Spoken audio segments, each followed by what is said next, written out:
Hey, what's up everyone? I'm Troy with Hacker Warehouse TV, a great show for InfoSec neighbors. And in this episode, we're going to be spending some time with Bluetooth and BLE hacker/firmware contributor for the Ubertooth One, Mike Ryan. We caught up with Mike at DEFCON 24 to talk about his road to success, the Ubertooth One, and the state of Bluetooth Low Energy. Check it out. Hey guys, it's Troy from Hacker Warehouse TV. It is Sunday morning at DEFCON 24, and we happen to run into Mike Ryan, famous BLE researcher. Mike, you enjoying the con so far? Always a pleasure to be here in Vegas. Oh yeah, it's great. So we had a few questions for you, and I'm glad we got to catch up to you. So within the world of BLE, what got you first interested in BLE out of all the other things you could have worked on? So it's a pretty funny story. I happened on Bluetooth as an accident, really. One of my first security conferences I attended was TorCon, and there was a Bluetooth-related badge there with an Easter egg. I won the badge contest, I found the Easter egg, and Mike Osman gives me a fully populated Ubertooth, but it's in badge form. So I'm banging away on it, Yeah. Later at TorCamp 2012, he walks up to me and he drops a fully populated regular Ubertooth in my lap and says, "Hey, why don't you do a little bit of work on BLE?" The rest is pretty much history. Wow. And so I've been to many of your talks going back, a couple of years, and on Ubertooth specifically, talk about a little bit of your research you've done on using Ubertooth and the primary use case for Ubertooth and BLE. So Ubertooth in BLE, I wrote most of the support for sniffing BLE connections. Okay. So if you've got a smartphone talking to a BLE device, or any two BLE devices communicating with each other, you can use an Ubertooth to sniff the connection and just recover the data over the air, kind of like a Wi-Fi sniffer. But because Bluetooth is a little bit different than Wi-Fi, you need specialized hardware like Ubertooth. Yeah. And yesterday we were watching one of the talks on some other BLE research that was happening, and they actually used 3 different Ubertooth in tandem. Can you talk about why you would want to do that versus just one, or why you would need to do that? So the way Bluetooth LE connections start is there are 3 separate advertising channels that the connections can start on. Before the connection happens, you don't have any a priori knowledge on which channel it'll be on. Ubertooth can only sniff 1 channel at a time, so you need 3 Ubertooth to be able to sniff all 3 channels to catch the connection on whichever advertising channel it starts on. Awesome. So you just put 3 Ubertooth all going to the same kind of Wireshark instance, and you can just decode the transmissions going back and forth. Exactly. And get the whole conversation. Right. The Ubertooth will automatically detect when a connection happens. It'll start following along, hopping through the data channels, and if you're using it with Wireshark, which is one of the flows that we support, you'll just see the data just start filling up in Wireshark. Awesome. All right, so let's talk a little bit more about Ubertooth. What are some of the more unique use cases you've seen people use Ubertooth for? So Ubertooth's not always the best tool for sniffing BLE connections. Like if you've got an Android or an iOS smartphone, they've got some built-in tools for sniffing Bluetooth, so if you're just trying to reverse engineer an app, that's usually the way to go. Yeah. However, if you're looking at something where the devices that you're trying to sniff or reverse engineer, neither endpoint is a smartphone or a laptop, then you have to use a tool like Ubertooth because there's no other way of recording that data. One example of that is that last year at DEFCON, my friend Richo and I presented some research where we hacked a boosted skateboard, and in that case, one endpoint of the conversation was the skateboard, one endpoint of the conversation was the handheld remote. Neither of those was a smartphone or a computer, so we had to use Ubertooth to be able to sniff the connections and then reverse engineer the protocol. Interesting. So, and Ubertooth itself is just a receiver, right? Does it have any transmitting capability? So the hardware chip we're using is a CC2400, which does have transmit capabilities. We just haven't developed any firmware that makes really effective use of that. Okay. We've got some stub firmware in place that'll transmit BLE advertising packets, but you certainly can't emulate a full Bluetooth device with it.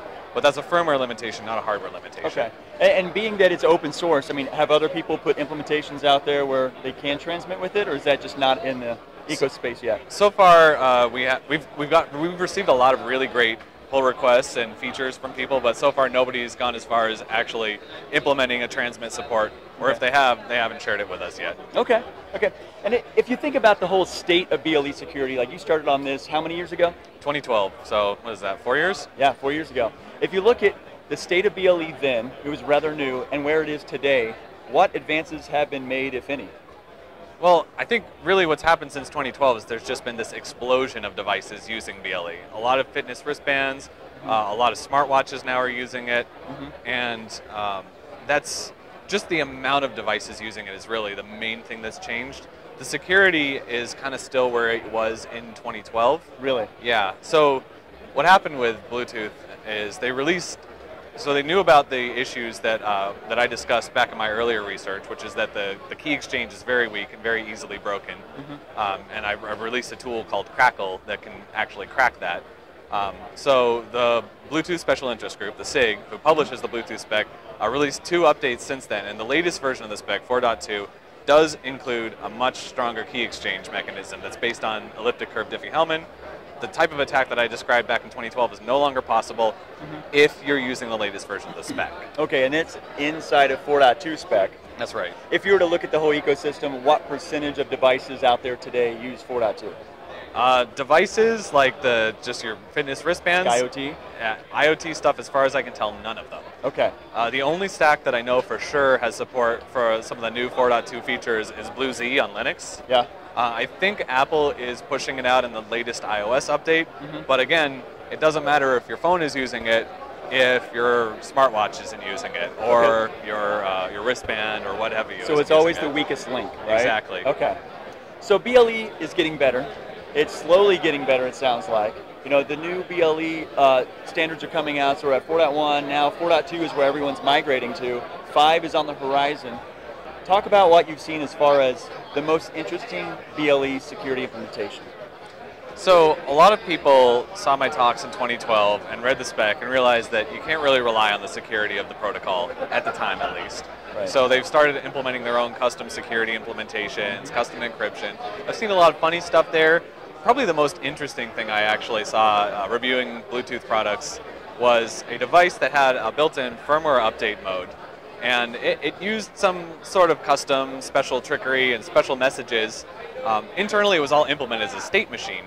And the way they transitioned from the I want to update state into the either error state or let's do the firmware update state was relied upon the client behaving according to the protocol and sending a response to a message that they sent. Okay. So by kind of taking apart this state machine and with my deeper understanding of the protocol, I knew that I could construct a client that could just not send that message. Yeah. As a result, it would never transition into the error state, and despite being unauthenticated rather, I could send a firmware update to the device and take over the contents of the device.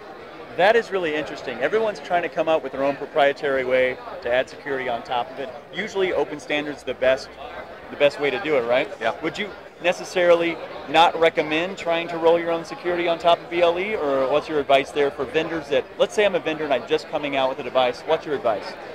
So there are a couple of problems with the existing state of Bluetooth security.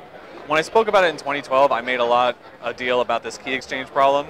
I've thought about it some more, and I've really come to terms with the fact that the key exchange problem in practice isn't as bad as originally I thought it was. Okay. So that being said, from a security perspective, I actually recommend going with the protocol's built-in encryption and authentication. Really? I do, okay. actually. I've done a 180 on it. All right. That being said, there are a lot of usability issues if you're trying to do that with your device in the app. So you actually have to pair with your device if you're going to use the built-in security standards.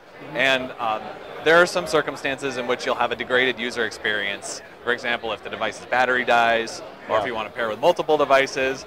So it's still a case of really, you have to really put your use case through like user testing and really understand if the security is going to be sufficient for you. But I really want to emphasize, you should try to use the built-in security rather than rolling your own. And if you are going to roll your own, please talk to a cryptographer. So let's talk a little bit about your career. So for the last 4 years you've been here at DEFCON. Talk about how you transitioned from what you were doing previously, being in the security space, to coming into the security space and that journey. So I've been involved in security for a really long time, but I was mostly doing it as a hobbyist. In my professional life, up until 2012, I was a software developer and just doing security stuff for fun. As we discussed earlier, Mike Osman dropped an Ubertooth in my lap and said, you know, take a look at BLE.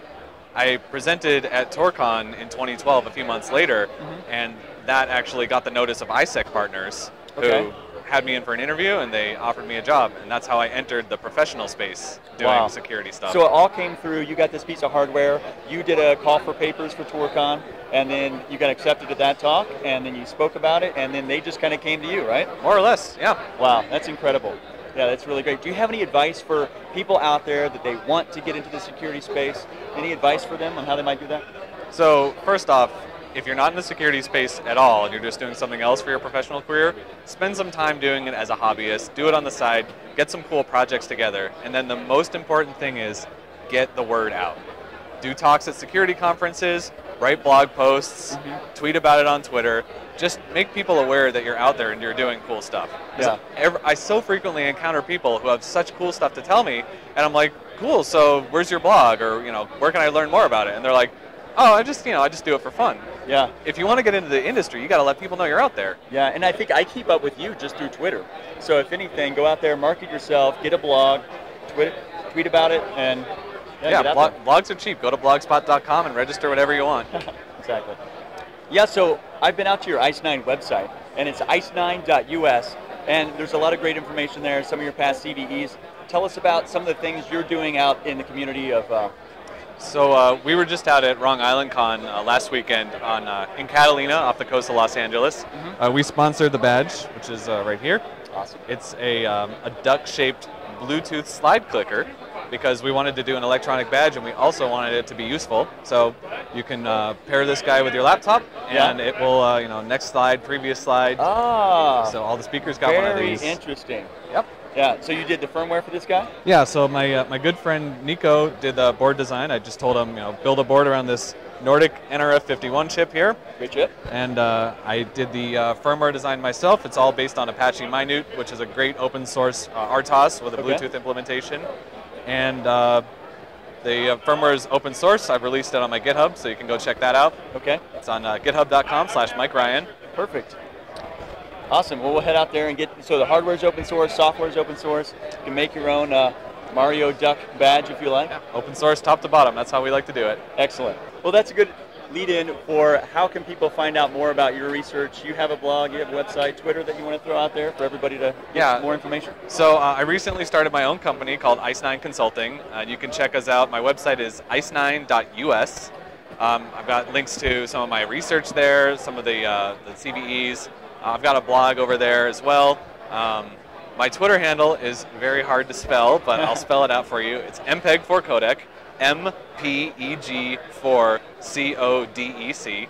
So you can follow me there. I tweet periodically. Okay.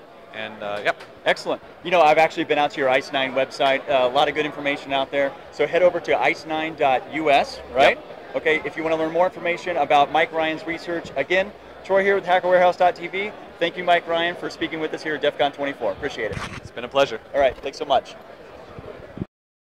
Thanks again to our friend Mike Ryan. You can find all the links to him and his work in the description below. If you have any good ideas for new firmware modules or want to share any cool applications for the Ubertooth that you've seen or done, let us know in the comments. While you're at it, why not give us a thumbs up and share this video with your friends and associates. Once again, this is Troy with Hacker Warehouse TV, and until next time, remember, keep it between the walls.